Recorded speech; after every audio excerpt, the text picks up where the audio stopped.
तो student start करते हैं next part of the chapter. और इसमें हम टाइप ऑफ इंडस्ट्रीज़ पढ़ रहे थे, जिसमें हमने साइज़ के आधार पर इंडस्ट्री देखी जो 3 तरह की होती हैं, small scale, large scale industry और एक मीडियम स्केल भी होती है। ठीक है, उसके बाद हम नेक्स्ट पढ़ते हैं ओनरशिप के आधार पर। मैंने 3 तरह की ओनरशिप बताई थी। एक तो प्राइवेट, जिसमें एक व्यक्ति पूंजी लगाता है, वही अपना कारखाना स्थापित करता है, वही पूंजी लगाता है तो फायदा भी उसका होता है, लॉस भी उसका होता है और उसमें प्रॉफिट भी उसका होता है जो पूंजी लगाता है। ऐसे उद्योगों को हम प्राइवेट इंडस्ट्रीज कहते हैं। ठीक है, मान ली किसी ने कपड़ा उद्योग लगा लिया, किसी ने जूता फैक्ट्री लगा ली, इस तरह से। ओनरशिप का मतलब होता है हिंदी में स्वामित्व, मतलब इसका स्वामी कौन है। ठीक है, तो इसके आधार पर, ओनरशिप के आधार पर एक प्राइवेट इंडस्ट्री होती है। Industry can be classified into private sector, state owned and public sector. State owned का मतलब होता है जो सरकारी होती है, और पब्लिक सेक्टर का, या इसे पब्लिक सेक्टर भी सार्वजनिक क्षेत्र कहते हैं। सार्वजनिक मतलब सबका मतलब जो सरकारी हो, जैसे सरकारी स्कूल होते हैं। और एक ऐसा होता है जिसमें दोनों, कोई प्राइवेट व्यक्ति भी पैसा लगाता है और सरकार भी कुछ पैसा डाल देती है, उसे हम जॉइंट सेक्टर कहते हैं या कोऑपरेटिव सेक्टर भी कहते हैं। Private sector industry are owned and operated by individuals और a group of individual. Private जो इंडस्ट्री होती है, या तो एक व्यक्ति, इंडिविजुअल मैंने व्यक्ति होता है, या ग्रुप ऑफ इंडिविजुअल, बहुत सारे लोग मिलकर अपना एक इंडस्ट्री चलाते हैं। मान लो कोई स्कूल खोला है तो 2-3 पार्टिसिपेट कर लेते हैं, कोई जूता फैक्ट्री है तो उसमें शेयर होल्डर बन जाते हैं।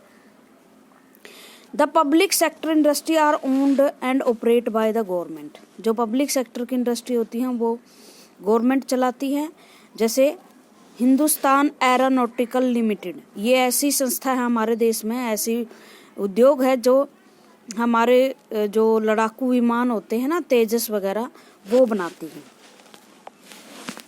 इसके अलावा जैसे स्टील अथॉरिटी ऑफ इंडिया, भेल है, शेल है, 16 इंडस्ट्रीज हैं जो हमारे बड़े रत्न बोले जाते हैं, महारत्न बोले जाते हैं सरकार के। जॉइंट सेक्टर इंडस्ट्रीज वो इंडस्ट्रीज होती हैं जो सरकार के द्वारा तो चलाई जाती है, लेकिन कुछ लोग इसमें पार्टनरशिप करते हैं, जैसे BSNL है या आपकी रिलायंस इंडस्ट्रीज है। ग्रुप ऑफ इंडिविजुअल्स जैसे मारुति उद्योग लिमिटेड, कहाँ है ये? गुड़गांव में, गुरुग्राम बोलते हैं अब गुड़गांव को। मारुति उद्योग कहाँ स्थित है? गुरुग्राम में। ये एक जॉइंट सेक्टर है। कोऑपरेटिव सेक्टर की industries are owned and operate by the producer and supplier of raw material, workers और बोथ। जो कोऑपरेटिव सोसाइटीज होती है ना, सहकारी जिन्हें बोलते हैं, इसमें कौन क्या होता है, कुछ लोग अपने पैसे लगा लेते हैं, ठीक है, या बहुत सारे लोग इसमें वो खुद तो माल प्रोड्यूस करते हैं, साथ ही सप्लाई भी वो करते हैं, कच्चा माल भी वो ही लेकर आते हैं, और जितने भी वर्कर इसमें काम करते हैं वो सारे मिलकर इसको चलाते हैं, इसलिए इसे बोलते हैं सहकारी। जैसे एक इसका बड़ा उदाहरण है आनंद मिल्क डेयरी और सुधा डेयरी। आनंद मिल्क कहाँ है? गुजरात में, और सुधा डेयरी शायद ये आगरा में है।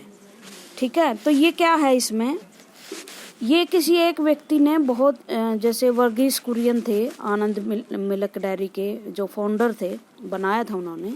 इन्होंने क्या किया, मान लो उस इलाके की 100 महिलाएं थी, वो एक एक गायें पालती थी।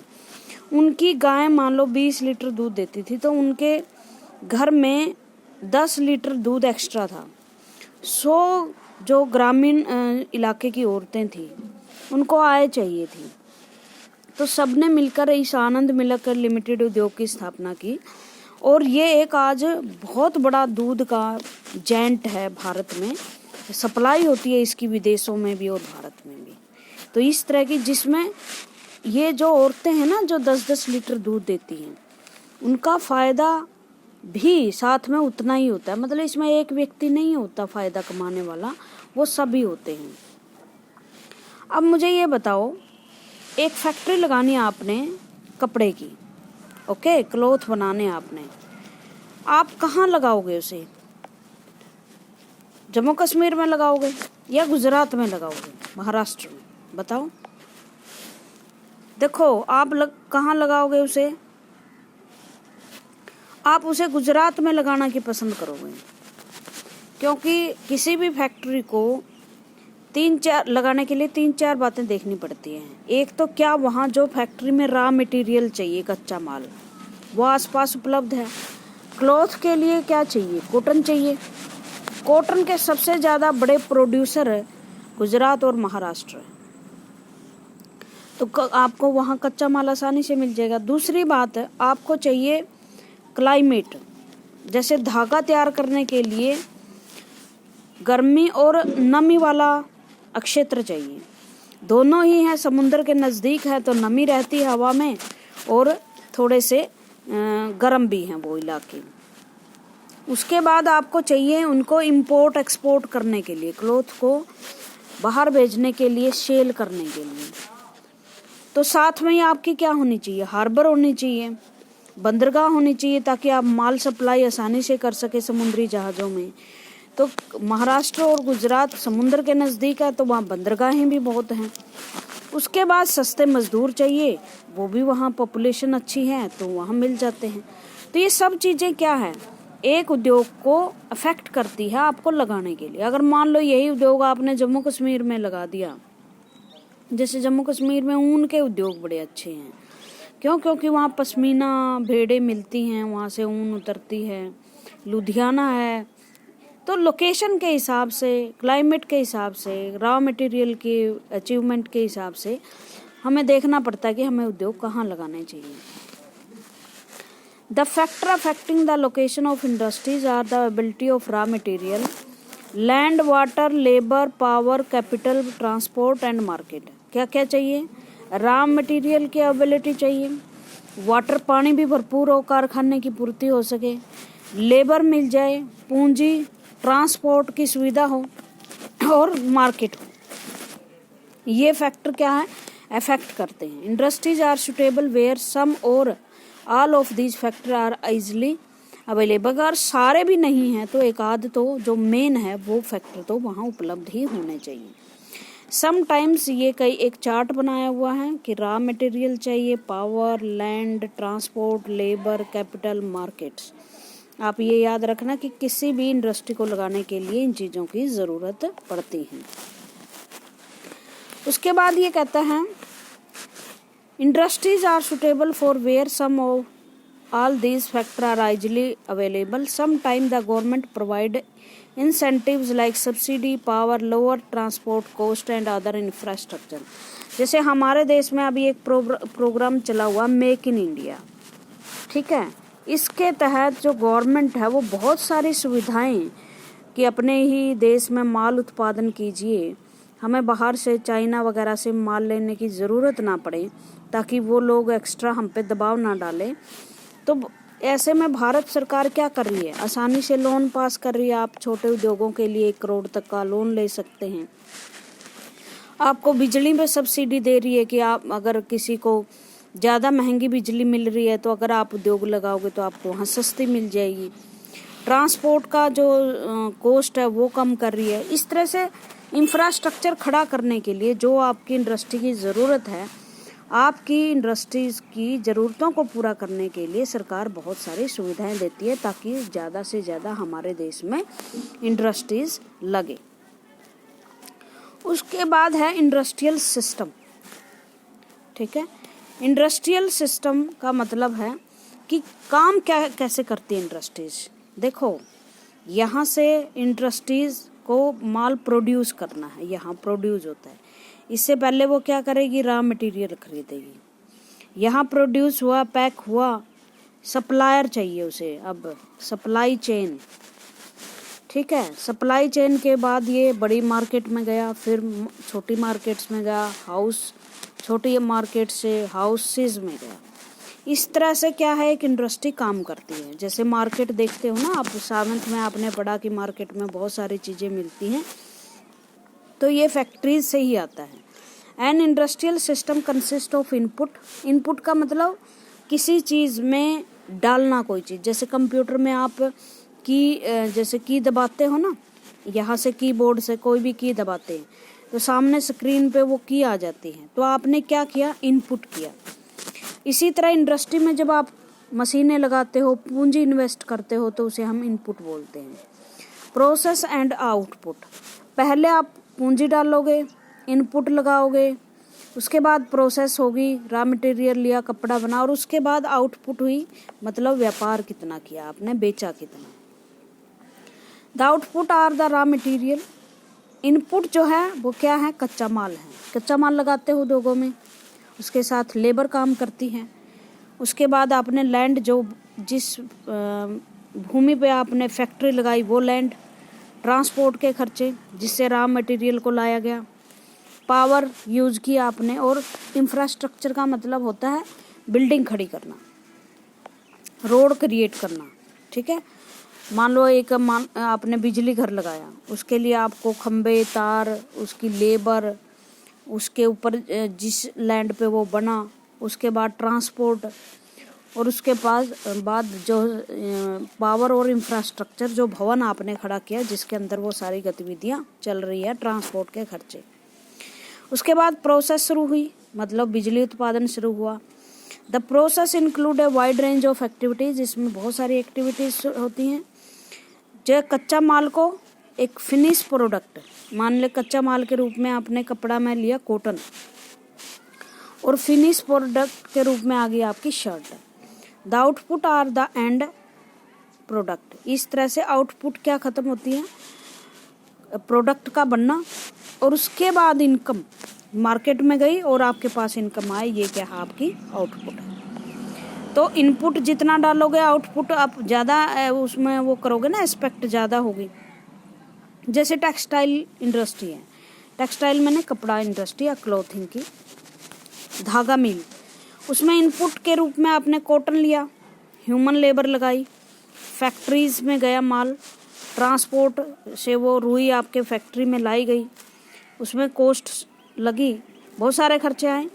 उसके बाद प्रोसेस शुरू हुई, गिनिंग मतलब कॉटन को अलग किया गया बिनौले से, स्पाइनिंग किया गया, काता गया, उसका धागा बना गया, वीवन फिर उसे कपड़े के रूप में बना गया, उसे बनाया गया, फिर उसे डाई की गया, डाई में ना रंगीन कपड़ा बनाया गया, उस पर प्रिंटिंग की गई, और उसके बाद आप एक शर्ट पहनकर तैयार हो जाते हो। तो आउटपुट इनपुट का सिस्टम समझ में आया। इसे बोलते हैं आगत और निर्गत। ठीक है, आगत मैंने लागत इनपुट, और निर्गत मैंने जो हमें प्राप्त होता है। अब ये कहता है इंडस्ट्रियल रीजन कौन से होते हैं। इंडस्ट्रियल मैंने औद्योगिक क्षेत्र। जैसे आप उड़ीसा, बिहार, झारखंड में जाओगे ना, बहुत सारी आपको लोहे, कॉपर, स्टील की फैक्ट्रीज मिलेंगी। हरियाणा में बहुत कम मिलेंगी। हरियाणा में स्टील का एक आध कारखाना आपको मिलेगा, वो भी हिसार की तरफ एक आध। क्योंकि हमारे यहाँ स्टील जिससे बनता है, मान लो लोहा और टंगस्टन वगैरह में मिला के उनमें मिलता है, वो हमारे यहाँ मिलता ही नहीं है, हरियाणा वगैरह में मिलता ही नहीं है। तो ये सब कहाँ मिलता है, झारखंड, उड़ीसा, बिहार, छत्तीसगढ़, इन इलाकों में वो चीज़ें मिलती हैं। और उसको जैसे उद्योग को चलाने के लिए कोयला वहीं से मिलता है, नदियाँ हैं वहाँ पानी के लिए, और मौसम भी वहाँ है। उड़ीसा और के जो बंदरगाह हैं वो बंगाल के बंदरगाह वहाँ माल सप्लाई करने के लिए काम आते हैं। तो ऐसे में एक इंडस्ट्री पनपती है, जहाँ मान लो आप गुजरात में जाओगे, बहुत सारी धागा मिल मिलेंगे आपको। ठीक है, तो गुजरात क्या है, इंडस्ट्रियल क्षेत्र है, जहाँ इंडस्ट्री एक हब बन जाता है। एक हब मतलब बहुत बड़ी मात्रा में इंडस्ट्रीज हो जाती है। तो उनको एक कुछ नाम दे दिए जाते हैं। किसी को कपड़े का, जैसे अहमदाबाद है हमारे यहाँ, कपड़े के लिए हब माना जाता है। ठीक है, Industrial region emerges when a number of industries locate close to each other and share benefit of their closeness. Industrial region किसे कहते हैं? जहाँ बहुत सारी इंडस्ट्रीज एक दूसरे के साथ पनपती हैं और एक दूसरे का बेनिफिट भी लेती है। मान लो एक जगह थर्मल लगा हुआ बिजली का, साथ ही कोयले की खदानें भी हैं, साथ ही आपके स्टील के कारखाने भी हैं। तो जो स्टील के कारखाने हैं वहाँ बिजली भी लेती है, कोयला भी लेती है। कोयले की जो माइंस है तो साथ में लगती हुई बिजली की भी सप्लाई करती है और बिजली का भी यूज करती है। ठीक है, तो इस तरह से क्या है, बहुत सारे इंडस्ट्री जो है एक दूसरे की उसमें काम आती हैं। Major industrial region of the world, ये ध्यान से देखना कि सबसे मेजर रीजन कौन से, क्षेत्र कौन से हैं। जैसे eastern north America, western and central Europe, सबसे पहले यही इंडस्ट्रियलाइजेशन शुरू हुआ था भाई, इसलिए ये हब बने हुए हैं, अब भी इंडस्ट्रीज वहाँ बहुत है। Eastern Europe and eastern Asia, ये मेजर हब हैं जहाँ पर बहुत सारी इंडस्ट्रीज हैं। Major industrial region tend to located in the temperature area, temperate area. Temperate का मतलब ये होता है, ये टोरिड जोन होता है, और इसके ऊपर ये जो जोन होता है ये टेम्परेट जोन होता है 66.5 डिग्री पे। ओके, और इतना ही नीचे। कुछ इंडस्ट्रीज के नाम आएंगे, उनका ये नाम याद करना जरूर। टेम्परेट जोन में है क्योंकि वो सी पोर्ट्स के नज़दीक है, समुंदर से माल इधर से उधर सप्लाई किया जाता है ना, तो इसलिए वहाँ पर ज़्यादा से ज़्यादा फैक्ट्रीज होती हैं, स्पेशली नियर कोयल फील्ड, और जहाँ कोयले का क्षेत्र है, कोयला जलाने के काम आता है। बिना कोयले के दहन तो ये इंडस्ट्री चलेंगी नहीं। ठीक है, तो इसके बाद हम पढ़ते हैं इंडिया में कहाँ कहाँ क्या क्या इंडस्ट्रीज रीजन है। जैसे हमारे यहाँ India has several industrial region like Mumbai Pune cluster, Bangalore Tamil Nadu region, Hooghly region, Hooghly आपको पता बंगाल में है, अहमदाबाद बड़ौदा रीजन, ये मैंने बार बार कहा गुजरात के आसपास है, धागा के लिए है ये, छोटा नागपुर इंडस्ट्रियल बेल्ट, ये स्टील के लिए है, विशाखापट्टनम गुंटूर और गुड़गांव दिल्ली मेरठ, ये आपके मारुति उद्योग और ट्रैक्टर उद्योग के लिए प्रसिद्ध है। एंड द कोल्लम तिरुवनंतपुरम, ये कोल्लम तिरुवनंतपुरम ये केरल में है, केरल तिरुवनंतपुरम तो केरल की राजधानी है। ये एक इंडस्ट्रियल क्लस्टर है। क्लस्टर का मतलब समूह, इंडस्ट्रीज का समूह है। ये देखो, ये मैप है, बहुत अच्छा है, और इसमें क्या दिखाया गया है, वर्ल्ड की इंडस्ट्रियल बेल्ट, इंडस्ट्रियल रीजन और इंडस्ट्रियल बेल्ट। जैसे ये है एक अमेरिका में पोनेनिक्स डेनवर, ये अमेरिका के इंडस्ट्रियल क्षेत्र हैं। ऐसे बगोटा, भैया coast, south east Brazil, Montevideo, Buenos Aires, तो ये बहुत सारे, नाइजीरिया है, घाना है, नारोबी है। ठीक है, इंडिया में देख लेते हैं मुंबई गंगा वैली बेल्ट और मुंबई चेन्नई, ये हमारे इंडस्ट्रियल क्षेत्र हैं। ठीक है, उसके बाद हम देखते हैं इंडस्ट्रियल डिजास्टर।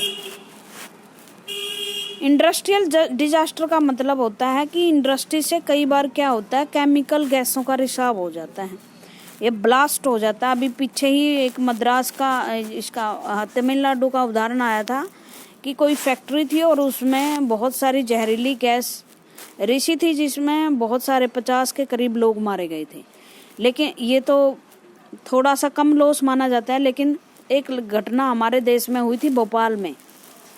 ठीक है, और उसमें जो केमिकल बनाने वाली फैक्ट्री थी तो वो अमेरिका की, उसमें गैस का रिसाव हुआ था और उसमें 3500-3600 के करीब डेथ हो गई थी। इसको पढ़ लेते हैं इंडस्ट्रियल डिजास्टर को। In industries accident disaster mainly occur due to the technical failure of irresponsible handling of hazardous material.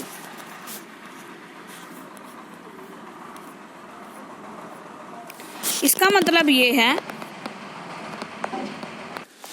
In industries accident हो जाते हैं कई बार, और वो इसलिए हो जाते हैं क्योंकि जो प्रिकॉर्मेंट वहाँ चाहिए, जो उत्तरदायित्व से उस हैजर्ड्स मटेरियल को हैंडल करना चाहिए, वो दरअसल वो करते नहीं हैं। मान लो एक केमिकल बनाने वाली फैक्ट्री है, यूरिया बनाने वाली फैक्ट्री है, वहाँ से केमिकल पक्का है निकलने हैं, तो वहाँ ऐसे इक्विपमेंट लगाने चाहिए जो उसको कूलिंग दे, गैस को रोक सके।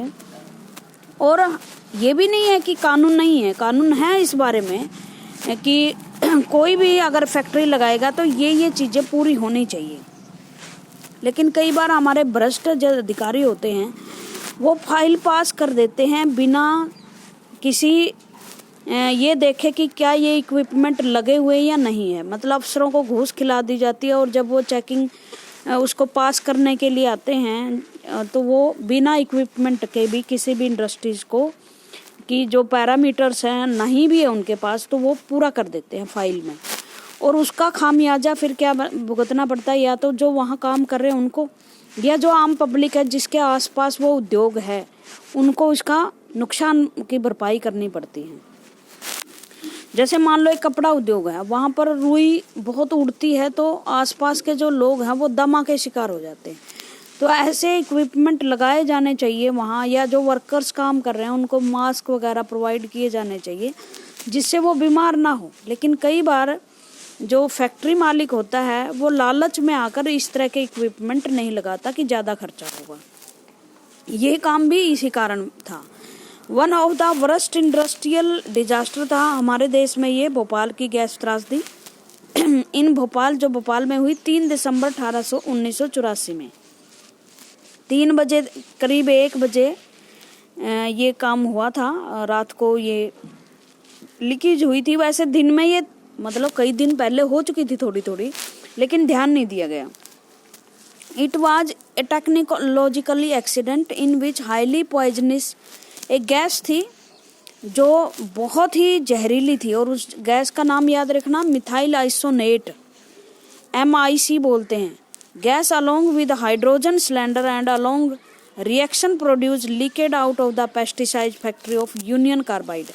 यूनियन कार्बाइड की ये फैक्ट्री थी, केमिकल जो यूरिया वगैरह वो बनाती थी, पेस्टिसाइड या जो स्प्रे छिड़के जाते हैं ना, छिड़काव होता है, वो बनाती थी। और उसमें फिर क्या हुआ आपको पता है, गैसेस पैदा करते हैं ये स्प्रे वगैरह, तो उसमें मिथाइल आइसोनेट गैस, और इसमें साथ में हाइड्रोजन जो सिलेंडर थे, साइनाइड, हाइड्रोजन साइनाइड एक गैस थी, उससे रिएक्शन हो गया उसका, और ये जहरीली बन गई था। और इसमें ऑफिशियल जो डेथ हुई है, मतलब फाइल में जो लिखी हुई है 89 तक, वो 3598 थी। लेकिन बहुत सारे लोग आज भी अगर आप भोपाल में जाओगे, भोपाल त्रसदी के लोग मिल जाएंगे आपको, वो बहुत सारी बीमारियों के, जैसे अंधे हो गए, या उनकी इम्यून सिस्टम ख़त्म हो गया, या वो जो लेडीज़ थी उनको बच्चे पैदा करने में प्रॉब्लम आई, और आज भी वो भुगत रहे हैं। और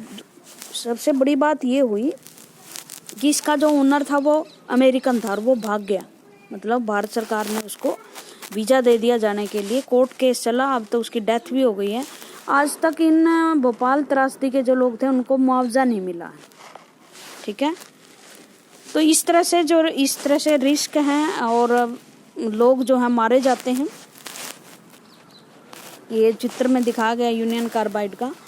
दूसरा जो एक बड़ी गैस त्रासदी हुई थी 2005 में, in another accident 23 December 2005 due to the gas well blow out in the Gaoqiao चोंगिंग, China में हुआ था। ये 243 लोग मारे गए थे, 9000 से ज़्यादा इंजर्ड हो गए थे, और 64,000 से भी ज़्यादा इसके कारण इफेक्टेड हुए थे। Many people die because they were unable to run after the explosion.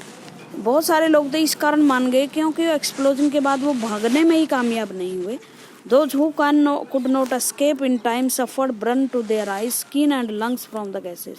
और जो भागने में कामयाब नहीं हुए तो उनकी आंखें जल गई, स्किन जल गई, उनके लंग्स गैस से भर गए और इस तरह से बहुत ज़्यादा डिजास्टर हुआ था। आज के लिए इतना ही। Thank you very much.